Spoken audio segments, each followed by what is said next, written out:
Hello दोस्तों, I hope कि आपने एटॉमिक मास का पार्ट 1 एंड पार्ट 2 वीडियो काफी ज्यादा एंजॉय किया होगा। तो दोस्तों इस वीडियो में हम लोग बात करेंगे कि एटॉमिक नंबर 1 से 30 के अलावे जो इंपॉर्टेंट एटम्स है उसका हम लोग एटॉमिक मास कैसे याद रखें। तो चलिए दोस्तों इस वीडियो को एक कहानी के माध्यम से स्टार्ट करते हैं। तो दोस्तों कुछ दिन पहले की बात है कि मैं क्लास में एटॉमिक मास का ट्रिक दे रहा था। तो मैंने क्या ट्रिक दिया दोस्तों, यहाँ पे आप गौर कीजिएगा। तो मैं ट्रिक दे रहा था कि मेरी जो जीएफ है, गर्लफ्रेंड है, उन्होंने क्या खोजा, तो उन्होंने सब्सिडी खोजा। मेरी जो जीएफ है उन्होंने क्या खोजा, सब्सिडी। सब से हो गया एंटीमनी, एनसीडी से हो गया कैडमियम। तो मेरी जीएफ ने क्या खोजा, सब्सिडी। लेकिन खोजा कब, तो वो सब्सिडी खोजा है 2011 एंड 12 में। तो दोस्तों मेरी जीएफ ने सब्सिडी कब खोजा, तो यहाँ पे दोस्तों हम लोग ईयर लिखते हैं, यहाँ पे हम लोग मंथ लिखते हैं। तो सब्सिडी कब खोजा, तो सब्सिडी खोजा 2011 एंड 12 में। तो 2011 एंड 12 में तो सब्सिडी खोजा, लेकिन किस मंथ में खोजा, तो दोस्तों वो मंथ था वैलेंटाइन का समय था, मीन्स फरवरी मंथ में। तो किस समय खोजा दोस्तों, तो फरवरी मंथ में। तो दोस्तों मेरी जीएफ ने क्या खोजा था, तो मेरी जीएफ ने खोजा था सब्सिडी किस समय, तो 2011 और 12 के वैलेंटाइन के समय, यानी फरवरी मंथ के समय। तो दोस्तों इससे हम इजी तरह से याद रख सकते हैं कि सब्सिडी यानी सब का हो गया एटॉमिक मास 112 एंड सीडी का एटॉमिक मास हो गया 122, यानी 112 हो गया इसका एटॉमिक मास एंटीमनी का, एंड कैडमियम का हो गया 122।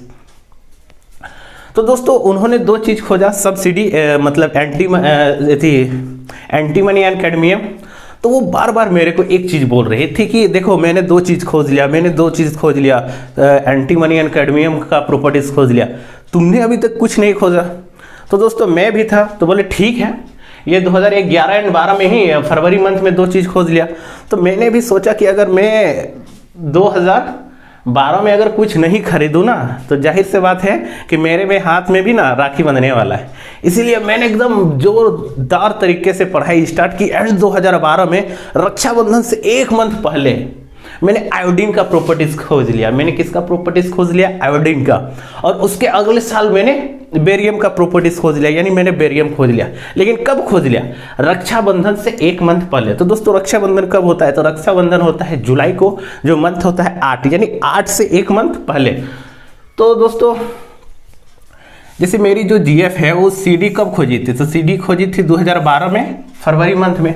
तो मैंने कब खोज लिया, तो 2012 में रक्षाबंधन से पहले, क्योंकि हमको पता था कि अगर 2012 में मैंने अगर नहीं खोजा अगर कोई एलिमेंट्स का प्रॉपर्टीज, तो जाहिर से बात है कि हाथ में राखी बंधने वाला था। तो इसीलिए मैंने भी काफ़ी ज़्यादा मेहनत किया एंड आयोडीन का प्रॉपर्टीज खोज लिया।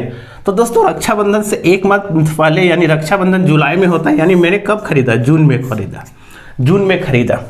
एंड उसके अगले साल ही मैंने बेरियम का भी प्रॉपर्टीज खोज लिया। कब खोज लिया, जून में खोज लिया।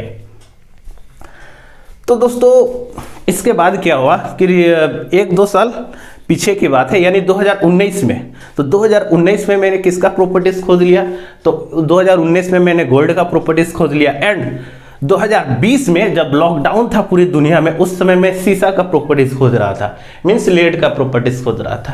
यानी 2019 में मैंने किसका प्रॉपर्टीज खोजा, गोल्ड का।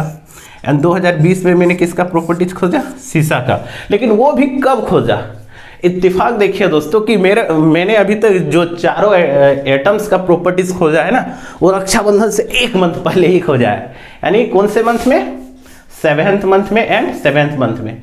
तो इसका एटॉमिक मास हो गया 127 आयोडीन का, बेरियम का एटॉमिक मास हो गया 137, उसके बाद गोल्ड का एटॉमिक मास हो गया 197 एंड लेड यानी सीसा का एटॉमिक मास हो गया 207।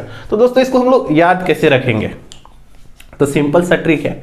तो मास्टर जी के जीएफ ने क्या खोजा, तो मास्टर जी के जीएफ ने क्या खोजा, तो मास्टर जी के जीएफ ने सब्सिडी खोजा। लेकिन खोजा कब, तो वो सब्सिडी उन्होंने 2011 और 12 में वैलेंटाइन के समय खोजा। तब तक मास्टर जी पढ़ने में ठीक, मतलब उतना ज़्यादा मेहनत नहीं करता था। लेकिन देखा कि उसके जीएफ ने क्या किया, सब्सिडी मतलब दो एलिमेंट्स का प्रॉपर्टीज खोज लिया। अब तो मास्टर जी को भी पढ़ना था, तो उसके बाद मास्टर जी लगे पढ़ने। कब? 2012 में स्टार्ट किया। तो 2012 में रक्षाबंधन से एक मंथ पहले मास्टर जी ने किसका प्रॉपर्टीज खोज लिया? आयोडीन का। लेकिन ये आयोडीन, बेरियम, गोल्ड और पीवी को हम लोग याद कैसे रखेंगे दोस्तों? तो उसको एक सिंपल सा तरीका है। तो मास्टर जी ने क्या खोजा? तो मास्टर जी ने खोजा आई बाबा को सोने का शीशा लेते हुए। मास्टर जी ने क्या खोजा? आई बाबा को सोने का शीशा लेते हुए। ये पीबी जो है ना दोस्तों, इंग्लिश में इसको लेड बोलते हैं और हिंदी में शीशा। तो मास्टर जी ने क्या खोजा? आई बाबा को सोने का शीशा लेते हुए। कब खोजा? तो रक्षाबंधन से एक मंथ पहले, यानी 7 मंथ को। कब खरीदा? कब खोजा? तो रक्षाबंधन से एक मंथ पहले, यानी 7 मंथ को। और मेरी गर्लफ्रेंड ने सब्सिडी कब खोजा था? तो वैलेंटाइन के समय, यानी फरवरी में। मैंने बोला कि चलो बच्चों, आप लोग में से कोई क्या जो बाकी के 10 से 11 आइटम्स है उसका कोई ट्रिक आप लोग निकाल पाओगे? तो क्लास में से एक लड़का उठा और बोला कि सर मैं तो ट्रिक निकाल दूंगा, लेकिन आप गुस्सा मत होइएगा। तो मैं भी सोच रहा हूँ भाई कौन सा ट्रिक निकालने वाले हो कि डायरेक्ट वो बोल रहे हैं कि गुस्सा मत होइएगा। बोले हाँ ठीक है बाबू, कोई दिक्कत नहीं, बोलो, एकदम बिंदास होके बोलो, कोई दिक्कत नहीं है। और वो ये भी बोल रहा है कि सर आप तो ठीक है, लेकिन पंडित जी को भी जैसे गुस्सा नहीं आना चाहिए। तो पंडित जी बोला नहीं नहीं, मैं गुस्सा नहीं करूंगा, तुम ट्रिक बोलो ना, मैं क्यों गुस्सा करूंगा। तो जो ट्रिक बता रहे थे उनका नाम था तिवारी जी। तो तिवारी जी क्या बोल रहे थे दोस्तों, गौर फरमाइएगा। तो तिवारी जी बोल रहे थे कि मैंने पंडित जी को देखा प्रीति के साथ। तो तिवारी जी क्या बोल रहे हैं कि मैंने पंडित जी को देखा किसके साथ? प्रीति के साथ। तो पंडित जी बोल रहे हैं, पंडित जी ऐसे करके देख रहे हैं, कहां देख लिया भाई? तो बोल रहा है कि मैंने पंडित जी को देखा प्रीति के साथ बिशनपुर में, बिशनपुर में। तो दोस्तों तिवारी जी क्या बोल रहे हैं? तो तिवारी जी बोल रहे हैं कि मैंने पंडित जी को देखा, किसके साथ देखा? तो पंडित जी को देखा प्रीति के साथ, यानी पंडित जी विथ प्रीति। तो दोस्तों आप इसको इजीली रिलेट कर सकते हो कि पंडित जी विथ प्रीति। और देखा कहां पे देखा? तो बिशनपुर पे। बिशनपुर कहां पे देखा दोस्तों? तो बिशनपुर पे देखा। तो भाई साहब अब पंडित जी चुपचाप हो गया, उनको लगा होगा कि नहीं देखा होगा। तो अब जाहिर सी बात है, तो मेरा क्वेश्चन था कि भाई आखिर सही बोल रहा है कि गलत बोल रहा है, ये तो चेक करना पड़ेगा ना। तो मेरा क्वेश्चन था बाबू तुमने कब देखा? तो दोस्तों वो क्या बोल रहे हैं वो गौर फरमाइएगा। तो वो बोल रहे हैं कि सर मैंने 10 तारीख को देखा। कब देखा? 10 तारीख को देखा। कितनी? 10 तारीख को देखा। तो मैंने बोला कि तुमने कब देखा? तो बोला कि सर मैंने 10 तारीख को जो पंडित जी है ना उसको फोन पे बात करते हुए सुना। तो क्या बात करते हुए सुना? कि वो किसी लड़की से बात कर रहा था। लेकिन ये नहीं, जब मैं पूछ रहा था पंडित जी कि अरे भाई बताओ दोस्त, मतलब किसके साथ बात कर रहे हो, तो पंडित जी रिवील नहीं करना चाह रहा था कि मैं उस लड़की के साथ बात कर रहा हूँ, मिस प्रीति के साथ बात कर रहा हूँ। अब क्या किया, चौबे जी एकदम पूरा सोच रहे कि भाई कैसे इसको पता करे कि वो किसके साथ बात कर रहा। अब चौबे जी बन गए पूरा जासूस। और क्या किए, पंडित जी का पीछा करने लगे। और लेकिन जब पंडित जी फोन पे बात कर रहे थे ना, फोन पे बात कर रहे थे, तो फोन से कब बात कर रहे थे? तो टाइमिंग था 6 बजे सुबह से लेके 8 बजे सुबह, यानी 2 घंटा वो फोन पे लगे हुए थे। और वही देख रहा है भाई तिवारी जी एकदम कंफ्यूजन में कि पंडित जी किससे लगे हुए हैं, इससे पहले तो कभी नहीं लगा हुआ रहता था। अब भाई मतलब कोई नया सेटिंग वेटिंग हो गया है क्या? एकदम पंडित जी एकदम पूरा एकदम फोन पे लगे हुए हैं। तो लेकिन जब बात कर रहा था तो मतलब तिवारी जी ने सुन लिया था कि नहीं, ये आज शाम के कितने बजे दोस्तों? 6 से 7 बजे वो मिलने वाले हैं मार्केट में। बिशनपुर 6 से 7 बजे वो लोग मिलने वाले थे। कहां पे? तो बिशनपुर मार्केट में। तो दोस्तों कितने बजे? शाम 6 बजे से 7 बजे के बीच। शाम 6 बजे से शाम 7 बजे के बीच। ये बात तिवारी जी को पता था। तो दोस्तों शाम 6 बजे को अगर हम लोग 24 आवर या जिसको हम लोग बोलते हैं कि अगर रेलवे के जो टाइम होता है उसके अनुसार अगर शाम 6 को देखें तो कितना हो गया? शाम 6 यानी 12 में 6 ऐड करना है तो 12 6 18, एंड शाम 7 कितना हो गया, तो शाम 7 हो गया, 12 में फिर 7 ऐड करना है तो 12 7 19, यानी 18 और 19 बजे वो किससे मिलने वाला था पंडित जी, तो प्रीति से मिलने वाला था। कहाँ पे मिलने वाला था, तो बिशनपुर पे मिलने वाला था। तो दोस्तों क्या किया चौबे जी, पहले से ही बिशनपुर में जाके रेडी है, उसको पकड़ना है कि कितना बजे एकदम मिल रहा है वो। तो क्या किया चौबे जी, पहले से ही एकदम बिशनपुर पहुंचे हुए हैं। अब चौबे जी देख रहे हैं कि पक्का जो है ना, इन लोग 6:04, 6:04 से लेकर पूरा 1 घंटा 1 मिनट यानी 7:05 तक उन लोग दोनों बिशनपुर मार्केट में पूरा घूम रहा था। 6:04 से लेके 7:05 शाम तक मतलब तिवारी जी ने क्या देखा कि पंडित जी प्रीति के साथ कहाँ पे, तो मतलब मार्केट पे घूम रहा था। तो भाई अब तो सही एकदम मतलब क्या बोले, एकदम तिवारी जी एकदम सही बोल दिया। बेचारा पंडित जी का मुंह ऐसे हो गया। पंडित जी मन ही मन सोच रहा है कि साला हर एक फ्रेंड जो होता है ना वो महाकमीना होता है। कमीना तो छोड़ो, महाकमीना होता है। जो चीज रिवील नहीं करना चाहिए तो वो पूरा क्लास के सामने रिवील कर दिया। तो दोस्तों शाम 6 बजे को हम लोग और शाम 7 बजे को कैसे याद रखेंगे, तो शाम 6 बजे मतलब अगर हम लोग इसको 24 आवर में कैलकुलेट करें तो 18 बजे, एंड 24 आवर में अगर इसको भी शाम 7 बजे को कैलकुलेट करें तो कितना 19 बजे। लेकिन एग्जैक्ट टाइम क्या तिवारी जी बता रहा था, शाम 6:04 से लेके शाम के 7:05 तक, यानी पूरा 1 घंटा 1 मिनट दोनों साथ में था। किसके साथ में था, विथ प्रीति। तो विथ प्रीति में कितना आ जाएगा दोस्तों, 184 एंड 195। तो इसको आप इजी वे में रिलेट कर सकते हैं दोस्तों। तो मैंने फिर पूछा कि बाबू तो उसके बाद तुमने क्या किया, तो चौबे जी बोल रहे हैं सर उसके बाद मैंने बिशनपुर से घर लौटा। उसके बाद क्या बता रहा कि सर मैंने बिशनपुर से घर लौटा। तो बोलो बाबू तुम लोग कितना बजे तक घर लौटे, तो बोल रहा है कि सर मैं 8 बजे, वो भी देखिए एकदम एग्जैक्ट बोल रहा है, 8 बजे नहीं 8:09 में मैं सर अपने घर में था। कितना बोल रहा है दोस्तों, 8:09, यानी शाम कितना, शाम बता रहा था कि 8:09, 8 कितना मिनट, 9 मिनट। अगर शाम 8 बजे को अगर हम लोग 24 के आवर में कैलकुलेट करें तो शाम 8 बजे कितना हो जाएगा, यानी 20 बजे। 20 बज के कितना मिनट में दोस्तों, एकदम टाइम देखिए, एकदम टाइम पंचुअल, एकदम मिनट तक बता रहा है। मतलब कितना, 8:09 में मैं घर पहुंचा। तो बोला बहुत अच्छा। बोले चलिए ये तो बीआई का मैंने समझ लिया, लेकिन एसएन के लिए सर अभी टाइम देखिए, टाइम कितना हो रहा है अभी, पक्का देखिए सर 11:09 हो रहा है।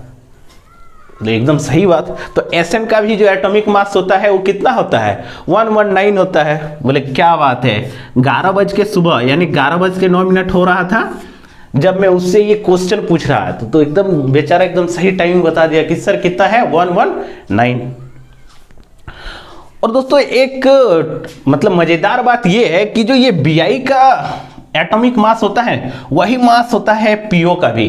तो ये आपको याद रखना दोस्तों, जो मास होता है बीआई का एटॉमिक मास वही मास होता है पॉलीविडेनियम का भी।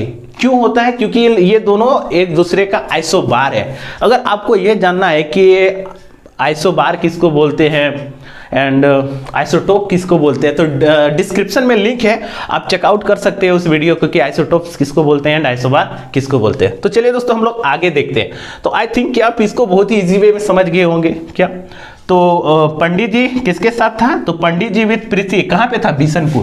पंडित जी विथ प्रीति कहाँ पे, बिशनपुर। अब देखिए दोस्तों कि एटॉमिक मास कैसे याद रखे। तो दोस्तों आपको याद होगा कि कब पंडित जी बतिया रहा था, तो 10 तारीख को बतिया रहा था। कितने बजे बतिया रहा था, 6 बजे से 8 बजे के बीच बतिया रहा था। तो शाम को चौबे जी कितने बजे देखा है इन लोग दोनों को, तो शाम को 6:04 से लेके 1 घंटा 1 मिनट तक, यानी शाम 7:05 तक देखा। उसके बाद चौबे जी घर कब पहुंचा, तो वो पक्का 20:09 यानी 8:09 में वो अपना घर आया। आई होप दोस्तों कि इससे आप बहुत ही इजी वे में इस चीज को रिलेट कर पाए होंगे और बहुत ही इजी वे में 1 से 2 बार अगर देखेंगे तो 110% है आपको याद हो जाएगा। तो सर तो इसके बाद मैंने चौबे जी से लास्ट में पूछ ही डाला कि चलो चौबे जी कि तुम्हारा यही काम है 24 घंटा देखना कि कौन क्या कर रहा है नहीं कर रहा है, अब बताओ तूने अभी तक कोई खोजा कि नहीं, तूने अभी तक कोई एलिमेंट्स वगैरह का डिस्कवर किया कि नहीं। तो चौबे जी बोल रहा है सर मैंने तो अभी नहीं किया है बट मेरी जीएफ ने किया है। तो क्या डिस्कवर किया है, तो सर मेरी जीएफ ने 8 साल की एज में ब्रोमीन को डिस्कवर कर लिया है। तो चौबे जी के जीएफ ने कितने साल की एज में ब्रोमीन को डिस्कवर किया है, तो दोस्तों कितने साल की एज में, 8 साल की एज में। मंथ लेकिन नहीं बोल रहा है दोस्तों, तो मंथ कितना हो जाएगा 0, यानी 8 साल में चौबे जी के जीएफ ने किसको डिस्कवर कर लिया, तो ब्रोमीन को डिस्कवर कर लिया। तो मैंने चौबे जी को पूछा, मैंने चौबे जी को बोल रहा था कि भाई देखो तुम्हारा जीएफ कितना तेज है, 8 साल की ही एज में ब्रोमीन के प्रॉपर्टीज को डिस्कवर कर लिया, तो तू क्या कर रहा है। तो चौबे जी बोल रहा है सर मैं लगा हूं मरकरी का प्रॉपर्टीज डिस्कवर करने में। तो मैंने बोला कि मरकरी ही क्यों, दूसरा क्यों नहीं, दूसरा कोई एलिमेंट्स क्यों नहीं। तो चौबे जी बोल रहा है कि देखिए सर जो ब्रोमीन होता है वो रूम टेम्परेचर पे लिक्विड होता है और मरकरी भी जो है वो रूम टेम्परेचर पे लिक्विड होता है।